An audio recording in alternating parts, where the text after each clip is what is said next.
Magagula. Umbishop Samson Hlatshwako somemetele ukuthi inkonzo telwenyuko titawubanjwa esigodlweni embangweni eshiselweni ngalesine mhlati 18 kanti ke bafundisi babheke ukuthi bafike khona esigodlweni ngalesithathu mhlati 13. Nasi simemetelo esibalulekile nebekunene lesiphuma la sigodlweni litsitsini kwatiswe makholwa onke la kangwane nangaphandle kwaleli nesive sonke kuthi setingozo te Ascension Day tingozo lesibita lwenyuko ngoba Jesu wavuka ethuneni wahlala emalanga lang40 wasuyenyuka njalo kunebekunene emakhosi abusisa ukuthi ufala kalobamba avukela kalobamba bese uyokwenyuka eshiselo lesigodlweni embangweni lenkonzo ke mhlati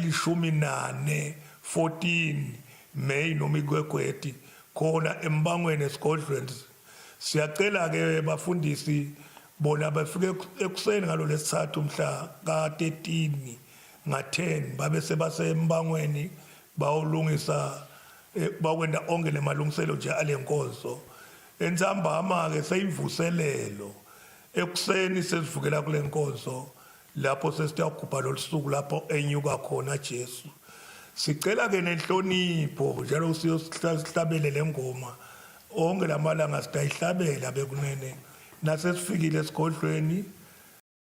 esihlonipho khumbuta ukuthi lapho kuhlela isigodlo khona asihambi khona nasekufike sigodlo nase 10 o'clock silinzela ukuthi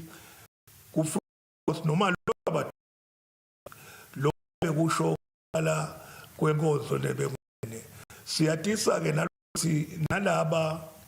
labesuka la kalobamba labakhelene nalobamba nasenkanini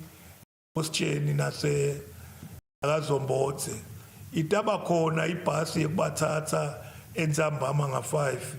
lapha esondweni lesive ibamikse kule nkonzo lenkulu kangaka siyacela nakhona bagcine isikhathi eshiselweni kutawuqhubeka njalo kokuqhubeka batawalanza bazalwane nabeta kule nkonzo lo khipha simemetelo Bishop Samson Hlatshwako egameni lebukhosi bayethe